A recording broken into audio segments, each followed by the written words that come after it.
joining us. Yes, thank you so much. We're very excited. All right, yeah, so tell me a little bit about yourselves. Like, who are you and where are you from? Sure. So I'm Justin, and this is my wife, Ashley. We've been together for just over 10 years now, and we live in Pittsburgh, Pennsylvania. Go Steelers.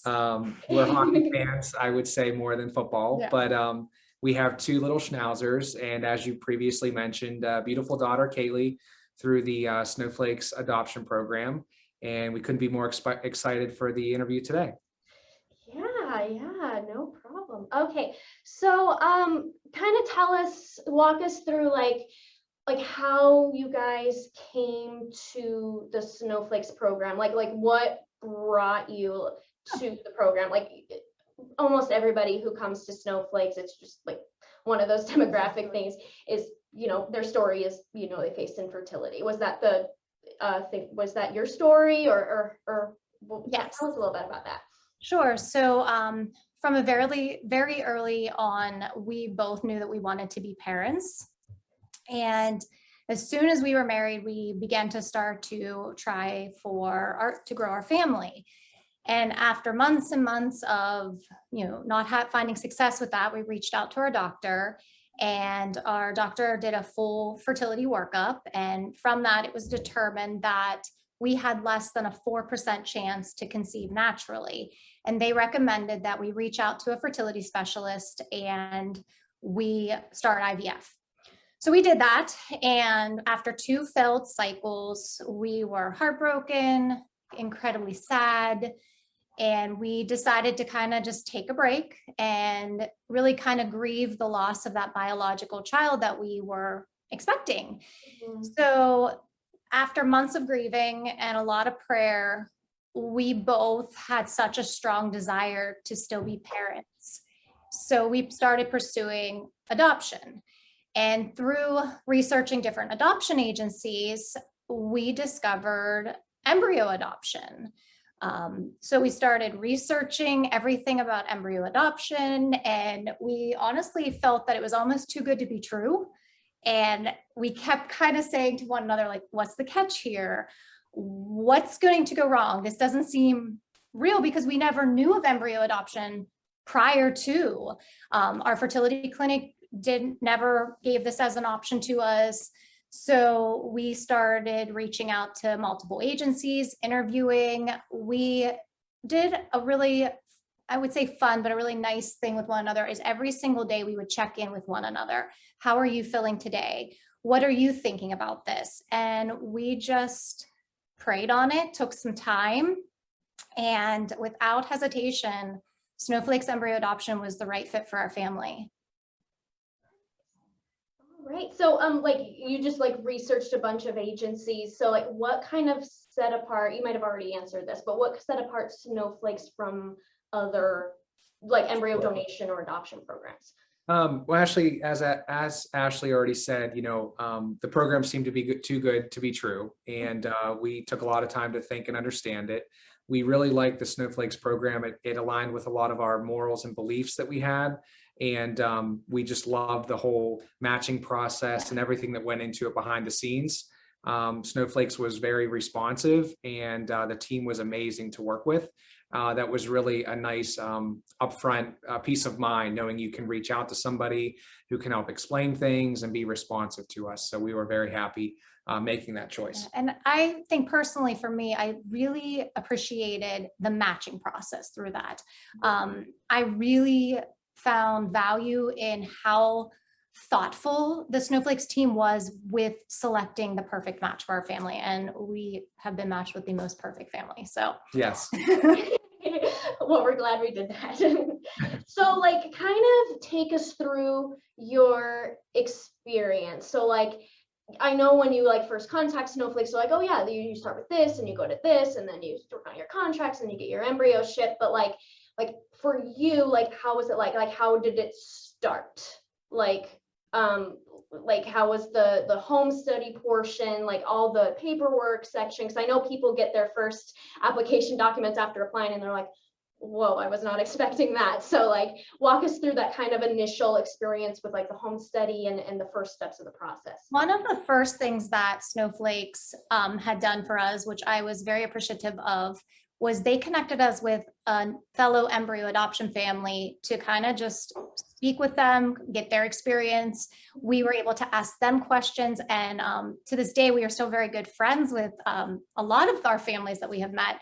But they helped guide us and really help us understand that we weren't alone and that what to expect throughout the process. Getting approved by a doctor was very simple. Again, Snowflakes really led everything. So they told us what partnering clinics that we had within our hometown or surrounding hometown area that we could do. And when we worked with a doctor, we originally chose a clinic that allowed remote monitoring because there was not a partnering clinic in our actual hometown.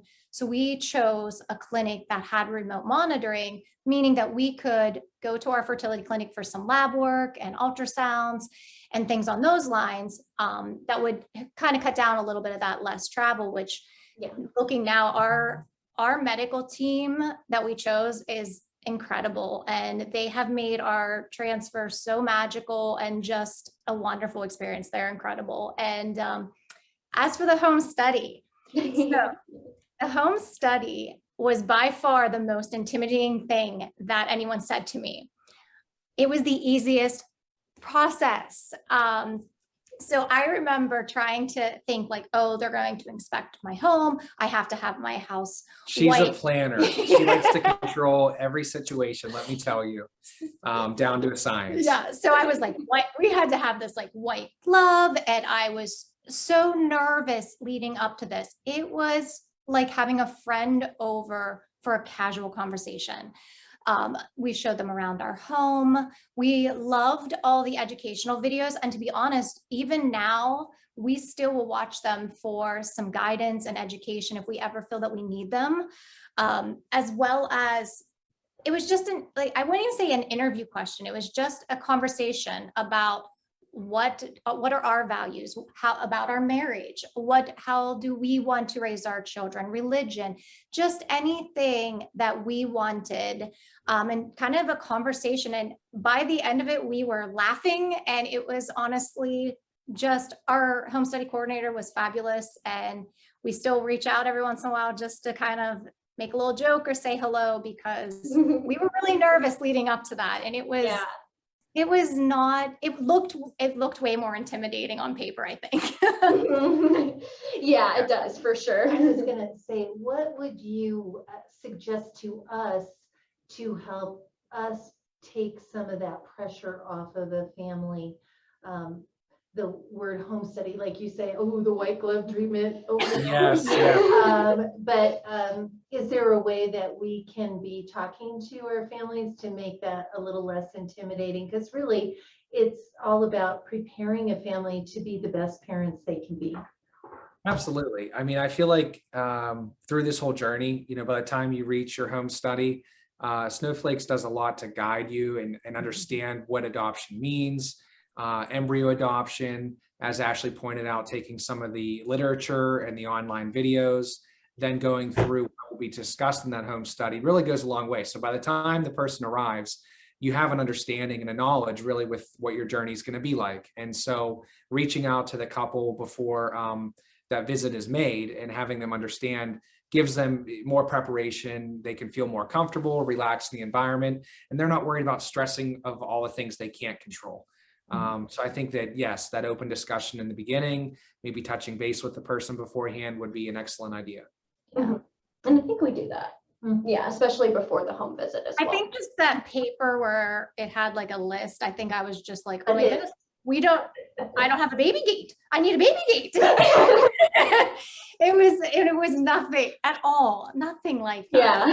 Yeah. That's what I tell families. I'm like, we're not in there to like measure your steps and make sure you're a certain height. Like, we're literally there to make sure you have fire alarms and there's no holes in the ceiling for the new baby. Exactly. I even have electrical outlet plugs. Yes. I even have some fun photos. Like I had stated, we have really made our journey We want our daughter to know every step of every way, and we want her to be proud of her story. So we have photos and videos of everything for her. And I remember one of them was like the day before the home study, and we both were like, and it's a photo of us. And then like we have a photo afterwards, we're like, yeah. We did it. Yeah, it was the home study, I think for us seemed to be the most intimidating at that moment, but it really wasn't. Yeah, definitely. It's just, it seems scarier than it actually is. Yeah, for And sure. one thing that we had a lot of fun with this process was we tried very hard to celebrate each little step. We always had our end goal in mind, but if we would complete an educational video, we would say, hey, we did this, let's go get ice cream. And we found that just kind of celebrating the little moments really made the process bonding for the two of us. And the creating our family profile, I had a lot of fun with that. I like that type of stuff. So I found it to be just kind of like a scrapbook of who we are. Some photos, we put photos of our dogs, because they're a big part of who we are. And we just put in our profile the things that we found important that we would want a placing family to know. That's actually a good, I'm glad you brought that up. I was going to ask you, so like, how did you guys like go about creating a family profile? Because that's another question we get a lot from families. They're like, I don't know where to start. And I know we give families like a good, that kind of backbone to like work off of, but like, did you ever find anything was a little bit challenging in creating the family profile? Like, do I put in this? Do I put this in? Do I not put this in? Like, Right. yeah. Sure. Well, one thing that I found very helpful was anytime that I questioned, should I put this or should I not put this? I reached out to someone on the Snowflakes team and they guided me through the process. And I felt that for us, we probably put in more than what we needed to in our profile, but that was because those were the things that were important to us. We put family traditions in. We have certain traditions in our family that we do, and those are important to us. So we shared a photo of those as well as a little description of what our traditions in our family are. We put a description of what our neighborhood was like and our neighbors. We put a description of just our religion, our physical hobbies, traits, interests, some of the places we like to travel, really who we are.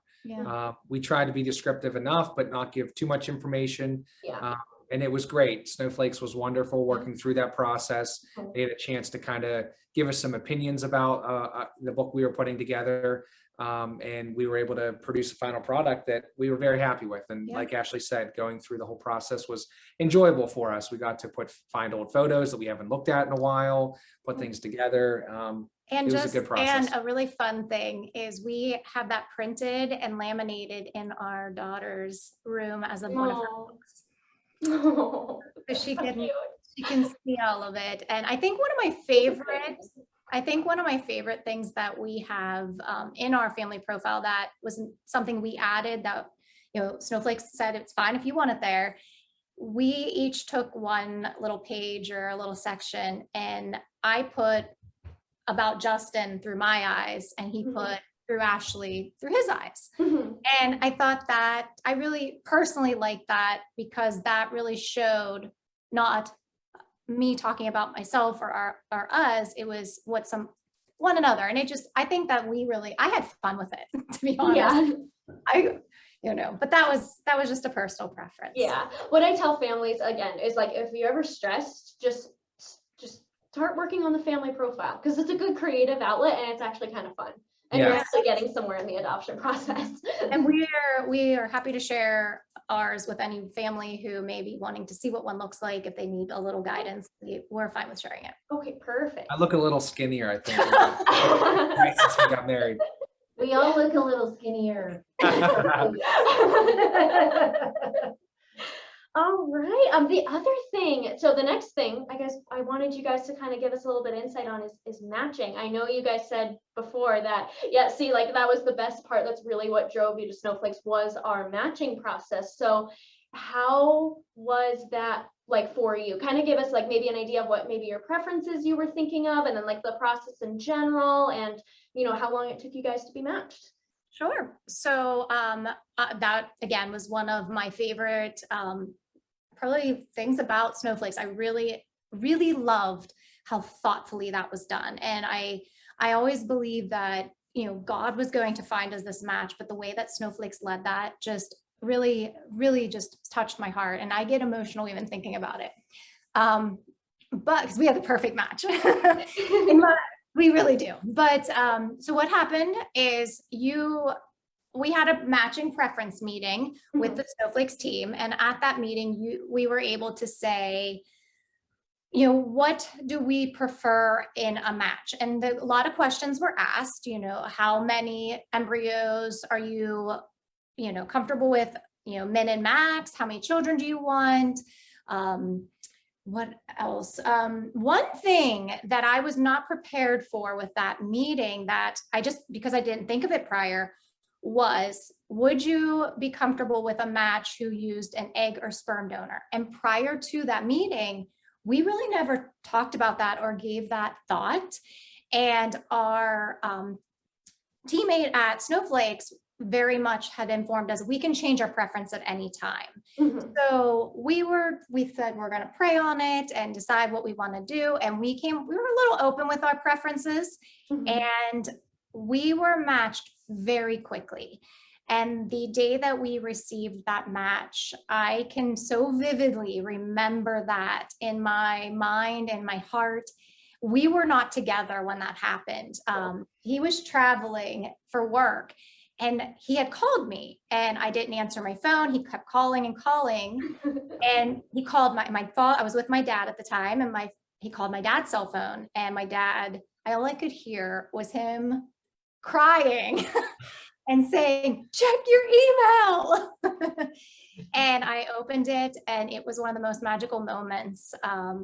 Without hesitation, our match was perfect. God brought the two of us together. Snowflakes was so thoughtful on what we had to say, what we preferred. They guided us along the process of what to expect, what they felt would be good for us. It was just amazing.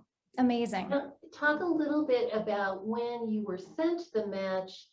What did you receive that you were then able to review? Without giving too much detail. Sure. So we received 3 generations of medical history. We received their family profile that had photos in it. It had their likes, dislikes, a little bit about them. It had their embryology report that we were able to have an embryologist at our partnering clinic approve for us. It had, I'm trying to think, we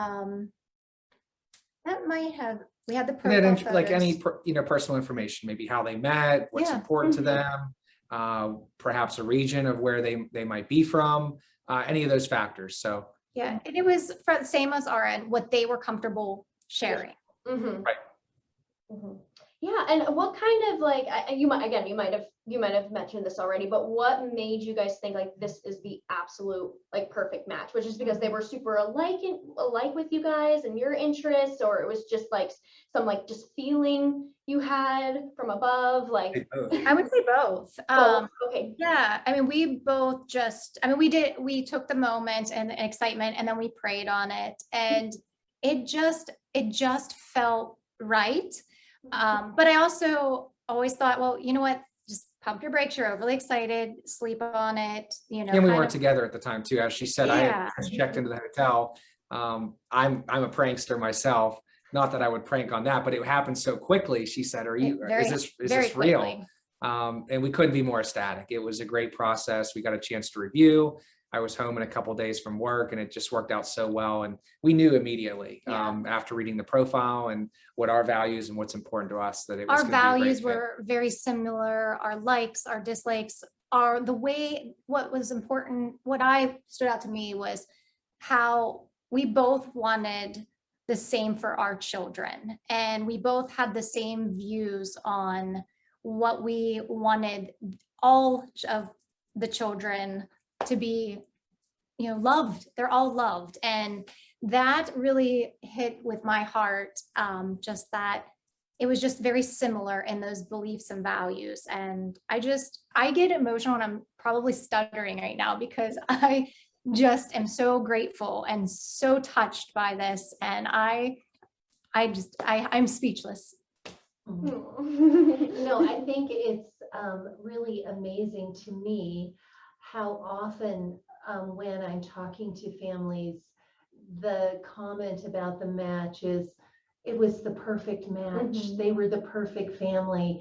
If you could know somebody on paper, and this one woman, she's like, I don't even know how you can know somebody by just reading their profile, but I felt like I knew them, and then they were the perfect match. And do hear that quite frequently. So I think the matching process we used is really valuable for families getting matched with somebody who has the same heart. I think is the best way Yeah, to because say it is very personalized. It's not like we put your preferences that you said you had that matching conference. We don't put them in like a computer, an algorithm, and it like pops out a match. Right. Right, Like we have a matching coordinator who takes time out of her day. I think it's 3 days a week or something like that. Prays over all the matches and then just gets to work and looks at each family, looks at their heart, looks at the donor families, and the other way around, the adoptive families that might be a good fit with our placing families, and it's very personalized. So, and that is what has, and like I said, I get emotional even talking about it. So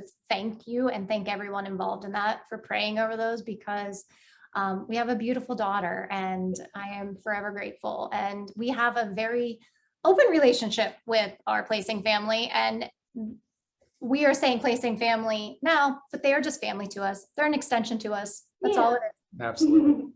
Okay, so I also want you guys to talk now. You probably didn't really do a lot of time during this part. After you're matched, you're working on the contracts and getting those shipped. Kind of explain like how that was for you. Again, it's a lot of work on our end. There's not really much you guys have to do on your end except read through the contract. But maybe let us know or talk to us about how you guys decided on the communication agreement arrangement between you and your placing family. Sure. So I would think that I would just want to say that there's always a worry through any stage of the process. But the contract stage was a worry for us, the contract and shipping phase. The Snowflakes team definitely did a good job explaining the contract to us. Obviously, there's some legal terms that go around that. And as part of your contract, you would list whether you wanted an open adoption or semi-open, closed. So understanding those preferences and the information within that contract was relevant to us. But the whole process itself was very smooth, and it went very quickly. It always goes quickly when people are just on the game. Yes. If you lag, that's when other one thing I thought was really helpful was like Justin had shared, I'm kind of in the know. I want to know where I am and what I'm doing and where we are. And we really didn't have much to do with that process. The Snowflakes team did every bit of it behind the scenes. And I remember I would call and be like, is everything okay? And I would just have that reassurance. Yes, this is where we are. I think one time said, is there any chance that our embryos might be shipped to Mars? Like, I'm nervous about it. And the reassurance that was given to us was wonderful. So anytime I felt, and it wasn't long, it was very quick, but even 1 week sometimes of waiting can feel like an eternity. So I appreciate the team always kind of comforting me on that. I have my own therapy team, I think. Yeah, and that's what I tell families. I'm like, and during this time, it's going to be a little bit of radio silence, but it's nothing that's bad. It's just that we're working really hard behind the scenes with the clinic and the getting the contracts all drawn up, and it's nothing on you or nothing's going wrong. We're just doing our due diligence. All right, so after your guys' embryos arrived at the clinic, kind of give us an idea of what it was like or what your experience was like with your first transfer, especially with the remote monitoring, because a lot of families are like, how does that work preparing at one clinic in one state and maybe traveling to another clinic in another state for the transfer? The remote monitoring was very easy, in my opinion. The whole process happened so fast. It really happened from the time that the timing of everything and the sequence of our actual process I mean, the contract was signed, the embryos were shipped. Ashley's body was already in a point where they were starting a cycle, and it was like the truck arrived and so did Ashley, and here we are. So, I mean, she went from the embryos arriving to that first feet. I would say it was like a month, less than a month. It was very, very fast. For One us. thing we did previously is we went to our clinic where we were going to complete the transfer and we were established as a new patient. We did that even before the embryos were shipped. So that way I had all the pre-testing completed. I didn't have to do any of that. We met with our new doctors. The way that the remote monitoring worked was there's labs, blood work, ultrasounds, and things that were able to be done. What we did is we contacted our previous fertility clinic here in Pittsburgh, and we were able to go with them to do some of those labs. They would send the results or whatever they needed to our clinic. And we go with UC Health in Cincinnati, Ohio. Incredible. But they would send it to our doctor at our clinic in Ohio, and they would call me with results or what I needed to do next. And we liked the travel. It really was not a far travel for us. It was a drive, but it wasn't a far drive. And we always made everything special. So every time we would complete something, we would celebrate that. And we have Well, you controlled the radio. I was just gonna say, I have many videos of him singing in like a great Mariah Carey voice. We won't go there. We had our entertainment in the car. So, but we did that. And then when we had the transfer, we made this, I mean, the event was so magical that we actually decided to go the day before the transfer. We got a hotel. We had dinner with a fellow embryo adoption family the night before our transfer. We relaxed. We just kind of went into it with God's love surrounding us all the way around. Our medical team made it incredible. Justin was able to be with me. He held my hand. He was able to see on a screen the embryos. You can see the little, like, here they go. Afterwards, we relaxed, we prayed a lot, we went out to lunch, our clinic had recommended walking, so we went for a lot. We love to be outdoors, so we walked a lot. We even ended up, I think, at Costco just to try to be us. And it was just, to this day, one of my favorite moments. And we have lots of photos and we have videos and stories. And again, a lot of that is in our daughter's nursery right now for her to see every bit. Yeah. And you had a successful transfer. Like it was you got pregnant off the first transfer. Yeah. So it kind of, that's like a little bit surreal. That's another question. Like, were you expecting that, or did you like prepare for it first? Well, I think for me, after coming from 2 failed cycles, I think my heart was so guarded that I was just almost setting myself, preparing for the worst, I guess you could say, like hoping for the best, preparing for the worst. I had a guarded heart and my anxiety was a little high through that. I never really expected it. However, though, I always had such an optimistic feeling. I always was just like, I just felt this is God's plan for us. This is, regardless of any outcome, this was the plan and we will get through it together.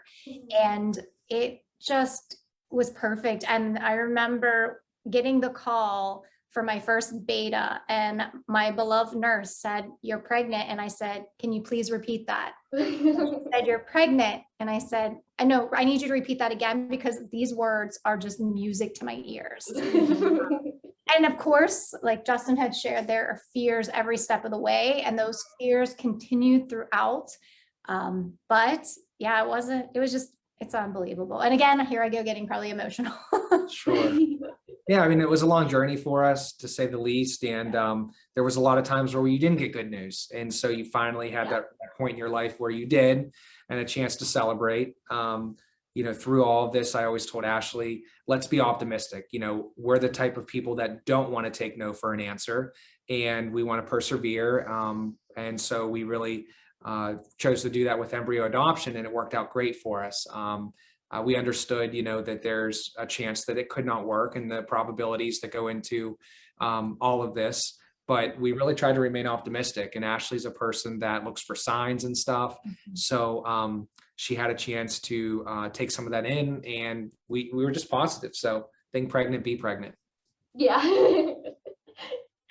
You mentioned like fears. Like I know there's obviously the fear of like maybe the transfer not working, but is there any other fears you guys had like coming through? And maybe even just like from the start of the whole process. Like was there anything that like really like you wish you prepared for, or you weren't expecting this sort of fear? Or... I think there's a fear with every stage. It just changes. And I mean, that's even as being new parents, I still have fears all the time, she has a scrape on her knee, but I think it was, the matching was, I went into that at first fear, like, what if we aren't matched? What if the match doesn't like us? What if we don't like our match? All those what ifs. And I was very surprised with, again, just how perfect that ended up being. And we finally just said, we're going to give it to God.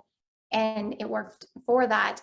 I mean, there's the fear, obviously, of an unsuccessful transfer.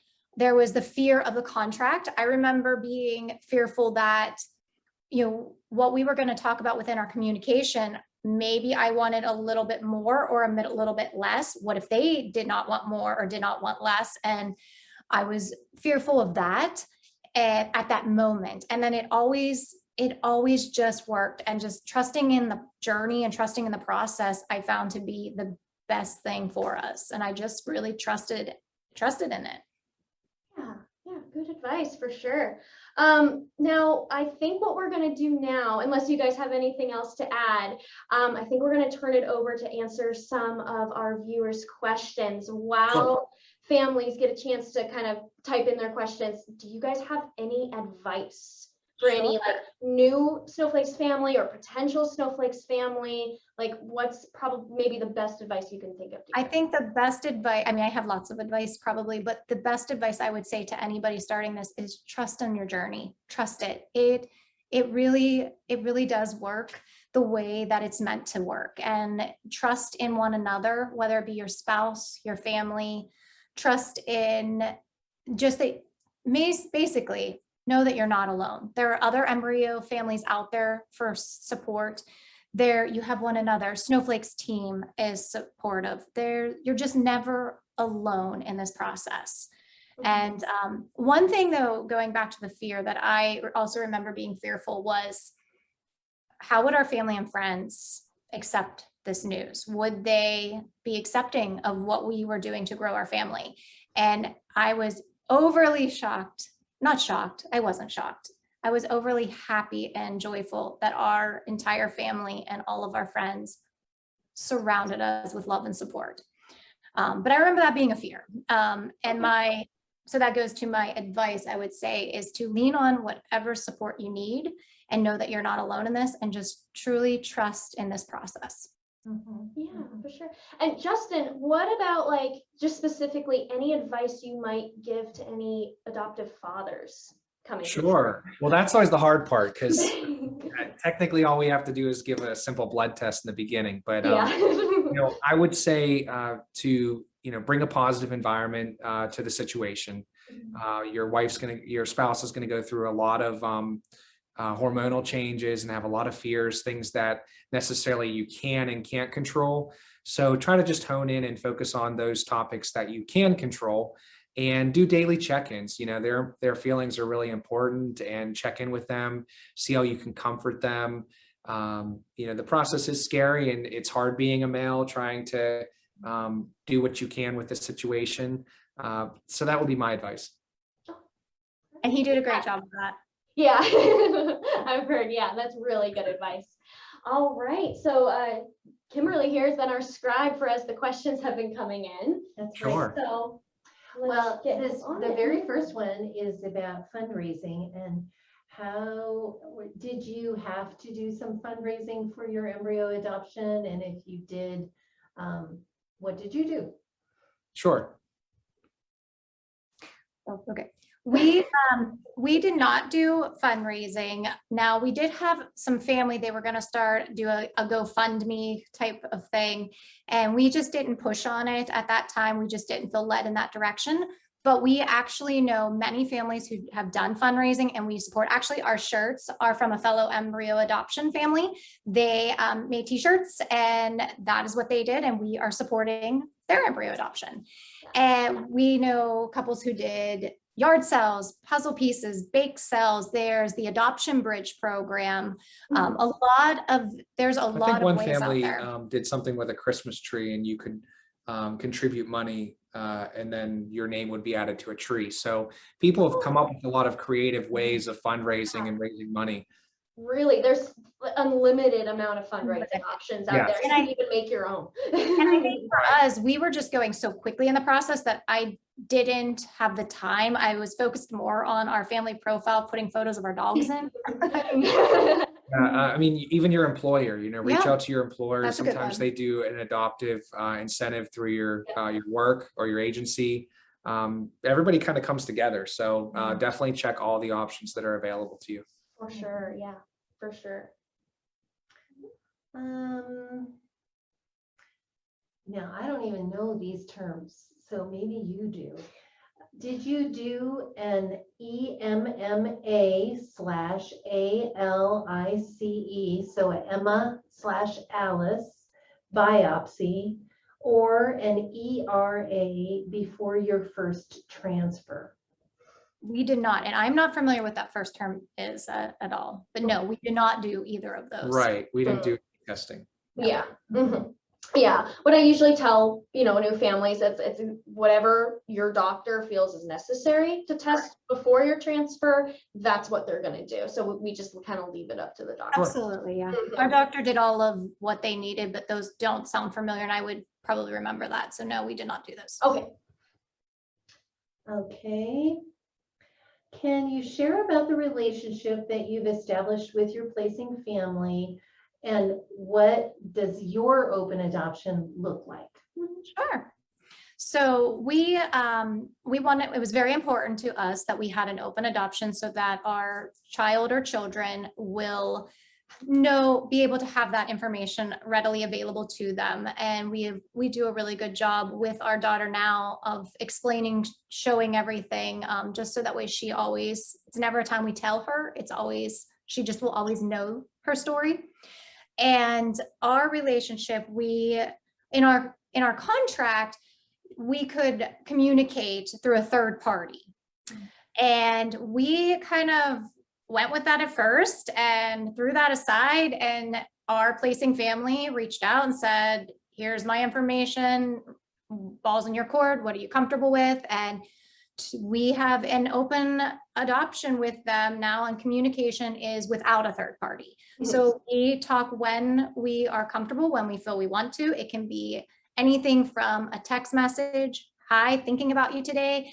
It can be a FaceTime meeting, a phone call, whatever both the placing family and we are comfortable with at that time. But we did kind of throw that third party away. Sorry, I guys. think that door is kind of out the window for us. We couldn't have a perfect family. I mean, truly, Ashley talks with them very regular on a weekly or every 2-week basis. And we couldn't have been more better. For sure. Have you guys actually met them? Like, have you met each other? Oh, there you go. Have they met your daughter yet, or? We were blessed for my baby shower that they flew, we'll say across country. We flew across country to be here for our baby shower, and it was unbelievable. So we were able to spend a weekend, and we hope that in the future we will be able to see one another again. I know that we will, we will, just COVID happened last year. So things were we don't have anything in our contract stating that we must do that. That is our choice. We kind of threw the contract a little bit to the side, and we both agreed, the placing family and us as the adopting family, that this is what we both want and we're both comfortable with, and we are just really happy with it. And like I stated before, it's just family to us now.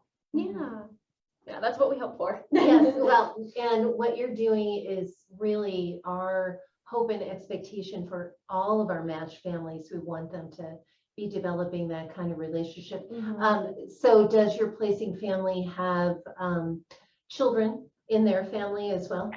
Okay. Yes. Yes. Somebody who's been working with Snowflakes had a little yay. They just had their first little girl 3 months ago. Mm. Nice. Excited about that. Let's see, the process leading up to the FET, explain that in terms of the medicine or injections that you had to take. Well, that's Sure. Sure. Yeah. Do you want to take this Go, one again? go or- ahead. He's the world's best injection giver. He He's the best shooter of them. on, hit me with your best shot. Yeah, I'll tell you how it really went. So, basically the doctor, you get your that time of the month, and from there the doctor starts you on medications, basically to suppress your body. And at that point, you start on a series of medications that your doctor would feel necessary. Some of those are oral medications, some of them are injections. And the doctor will give you a document that shows you, okay, on this day, you want to start this medication and you're going to take it this many times per day. And based on the medications that they prescribe to you, some insurance plans would cover the cost of those drugs and some wouldn't. But that was something that we looked into, and fortunately for us, the medications were covered. And so leading up to that transfer, we actually took the medications, and we started the injections. The injection process for us was in the morning, and it was a good time of the day for us. And so once a day. And the very first time I gave her that injection, I happened to have the TV on in the background. And I kid you not, right as I was about to do it, the song came on, "Hit Me With Your Best Shot." I laughed. So it's funny. I mean, talk about Ashley. I said that she likes signs and believes in that stuff. It was crazy. So It took what was going to be a scary moment for me and made it completely comical. And the medication protocol is really, in my opinion, it's not bad. Your physician will prescribe what is best for you, and they give you a breakdown of, you start this at this time, and like some of them are 3 times a day with their pills. The progesterone and oil injections are what most, I would say, kind of get worrisome of. They look, I mean, it's a pretty decent needle, but to be honest with you, I found kind of like the way that it works, and we should probably do like a video on that, because I found this little numbing cream that I put on about 10 minutes before my injection, and it's really not that bad. A heating pad, putting a tennis ball, I mean, it's not fun or comfortable, but it's really not as intimidating. And the first one's always the hardest. Yeah. And the way I look at it, I always just kind of thought, like, I'm going to do what I need to do. And pain was never, oddly enough, that was not one of my fears. she's given me a shot once. I did. It feels like a little bee sting. I'll be honest. There's medications that went into With it. drug in it? What's that? With the drug in it? No. No Like, medication. or just stabbed you with the needle. Well, that's what happened to him.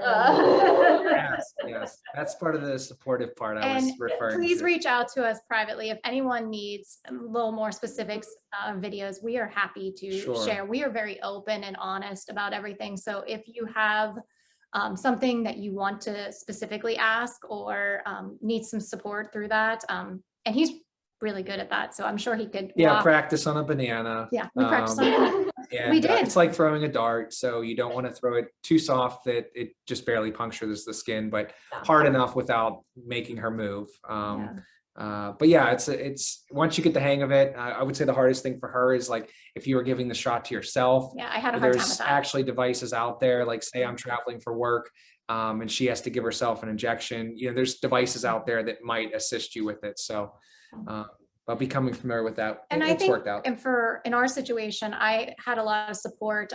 My brother and I are extremely close. It's how Justin and I actually met. My brother introduced us. And I was very grateful that my brother would help me with my injections when he wasn't able to do it. And you can very easily give it to yourself. It's just a little awkward, I think, with where the position is. Yeah. Yeah, makes sense. Okay, this one, how did you explain your pregnancy of embryos, adopted embryos, with others, family and or friends.